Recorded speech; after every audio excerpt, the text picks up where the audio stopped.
Jill Show. Today is Thursday, February 6, 2025. Yes, you guys, we are already in our second month of February.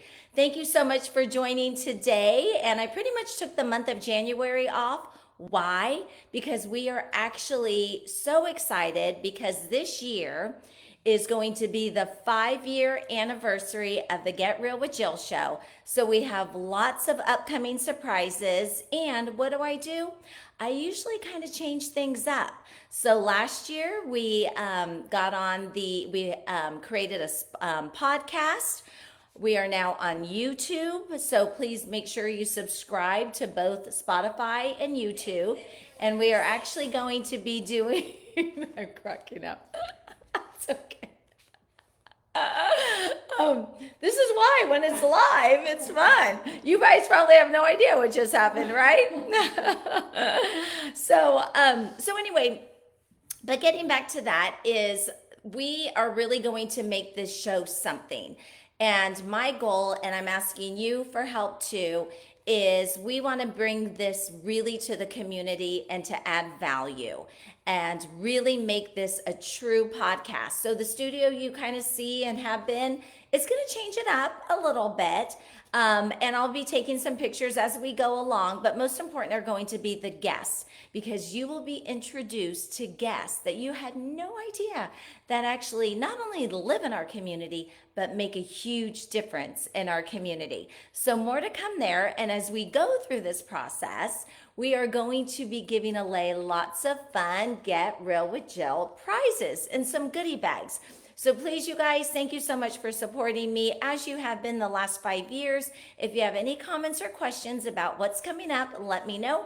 If you would like to see a guest on the show that can make a difference to somebody out there, even if it's just one person, feel free to DM me, call me, 916-765-5488, or you can send it in the comment section here. Thank you. All right, so you guys, let's get on with the Get Real with Jill show.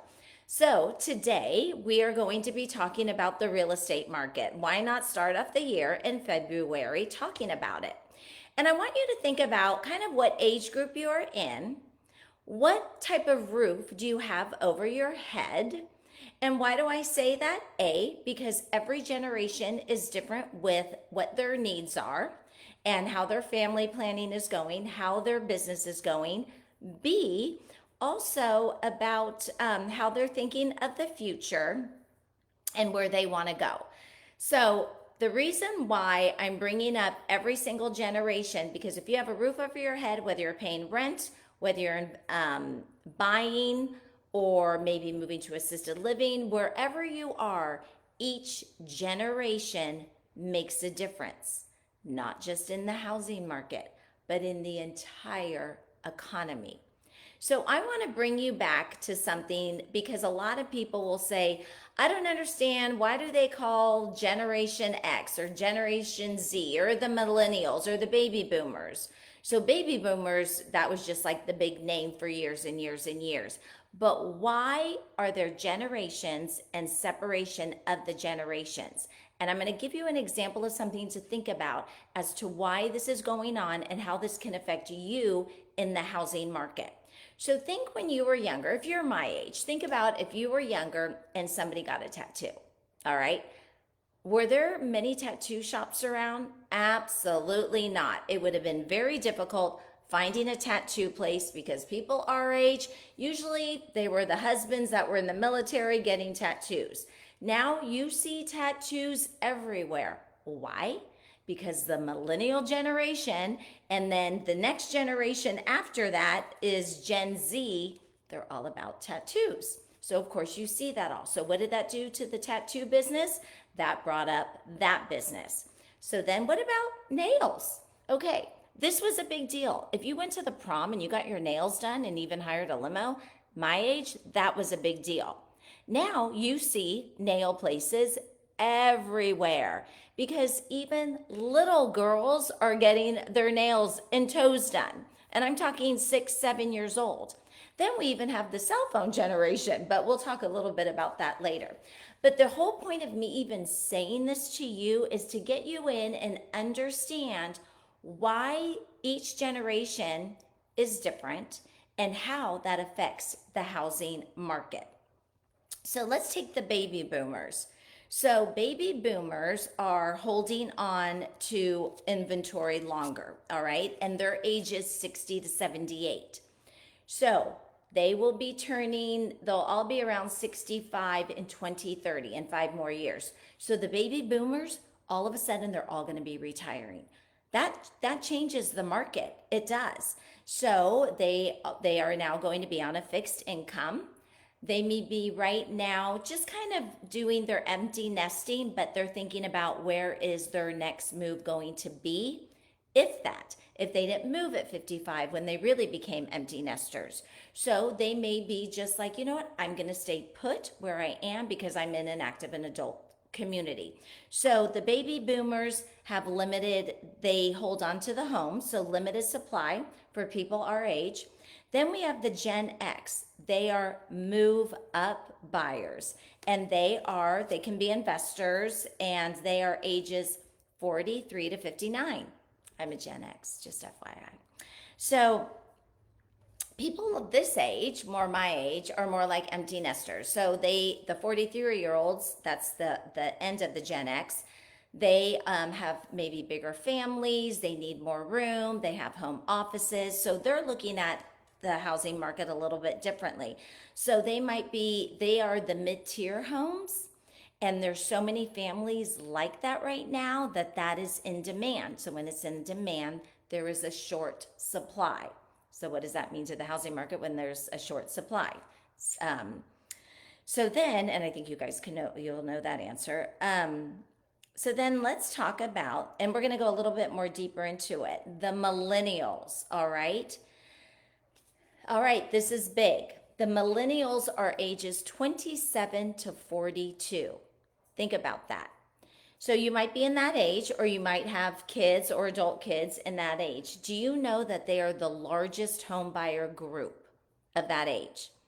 So think about it, in the 90s-ish when they were born, we were so at peace. There was no wars going on. Lots of babies were happening. Just like in 2020, what that generation is going to end up doing to the housing market. So the millennials, the largest home buyer group, 27 to 42, they're all out buying. Some of the ones that are in the late 30s, early 40s, they may be upsizing because they have kids. So they bought their first home already and they're going to be upsizing. But the majority of this group, remember, the largest born group right now for a home buyer, a lot of them are first-time home buyers. So there is going to be supply and demand, and it's going to be heavy competition. So even though you hear about this national news about the interest rate and the housing market, I'm really focused on what the data states, what I'm seeing in real estate on a daily basis. I am a full-time realtor. I'm not a part-time realtor. And really understanding the data, specifically really in our area. So I think it's really important to understand, if you're a first-time home buyer or even investor, what that competition is going to look like, and really to get into your first home. And people are like, oh, we're waiting for the interest rate to go down. You can wait all day long, and I get that, but what are you waiting for? Because you don't know what you don't know. I only know what it is today. But what I will tell you, as a first-time home buyer, it's such a challenge, again, because this is the largest home buyer group, the millennials. Once an interest rate goes down, then all those buyers that are waiting, they go to buy a home, and now guess what that does? It raises the housing market. So either A, if you really believe in that you can, and you're saying in belief of what you're saying, that, oh, we're waiting for the interest rate to go down. If you really think the interest rate's going to go down, then believe in yourself and buy now with a lower housing value versus, and then you can refinance versus waiting, and then everybody goes in at the same time and raises the housing prices. If you have questions on really how that works and understand, just call me, email me, whatever you want to do, and I can tell you. But what I will say to this, and I'm going to give you two examples right now.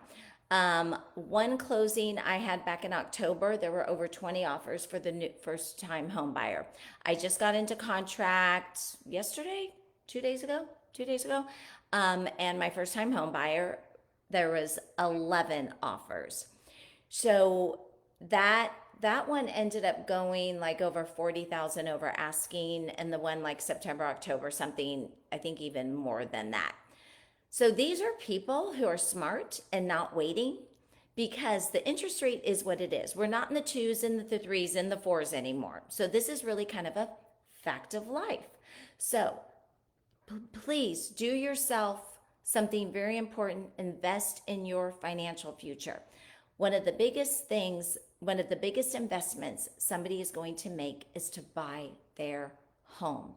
Invest in yourself, especially if you are renting. Why are you paying for your landlord's future? Invest in yourself. All right, so that's what I kind of went off on the millennials. And then there's Gen Z, which is 18 to 26. So right now they're like going away to college or coming back home from college. So this is what we're also seeing in this generation. They are having affordability challenges because a lot of them do have college debt.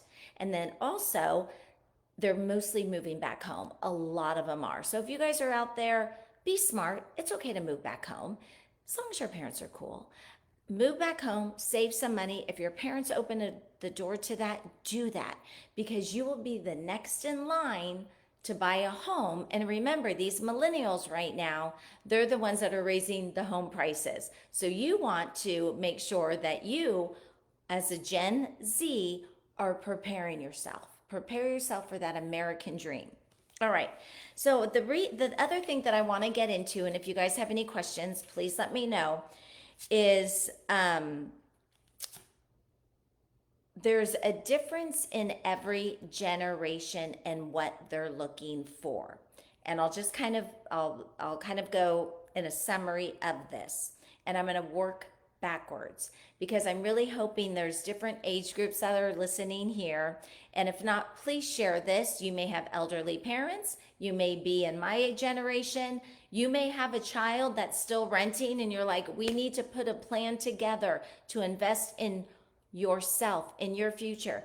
People all day long are investing in 401k, right? Well, invest in your future versus taking that hard-earned money and paying rent. There are options for you. And if you're like, I have bad credit, oh my gosh, this is not going to happen, my college debt.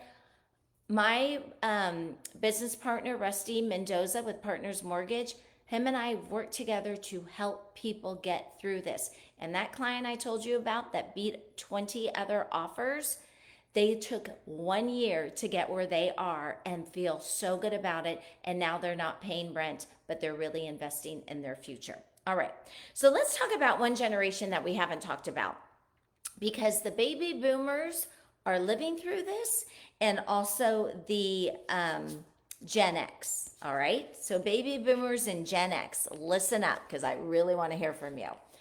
The silent generation. What is the silent generation and older? Well, though, they are the people that are ages 79. Okay, what are they doing to the housing market? Okay, so this is good news for many. They are releasing inventory. Okay, the other generations are grabbing the inventory. The silent generation is releasing it. So what do I mean by that? So think about it, 79 plus. They're either going to assisted living, or so they're leaving their active adult communities. A lot of them had already been, they bought 20, 30 years ago, moved into their active adult community, and now they are transitioning out. So they're releasing that inventory. Then you also get the people, and even a lot of this is in the Bay Area, you get the people who stay in their home forever. And they bought their home for $30,000. It's now worth 33 million or 3 million. So a lot of them have never left. And even in Sacramento, our area, they have stayed. Like in the older parts of Roseville, Rockland, Lincoln, they've stayed. So now, instead of leaving a 55 and active community, they are now going to release inventory to those because they're in a regular home. I hope that did not sound too confusing. Um, so what does that mean? There's going to be more inventory from the silent generation. And then that might help with some pricing. So that's maybe what you guys want. This silent generation may help stabilize the housing market. Okay, so what about the baby boomers? Well, you know what? The baby boomers are looking for multi-generation living. So, for example, if I could afford it and I can't, I would have my mom in the silent generation and our aunt, the silent generation, sell our aunt's home. They could live with me. Well, that's not going to happen. But remember, there's a lot of people who will do a multi generation home. So that's also going to change the market as well. And for that, there might be a demand for single story homes, or you're helping your parents get into retirement communities.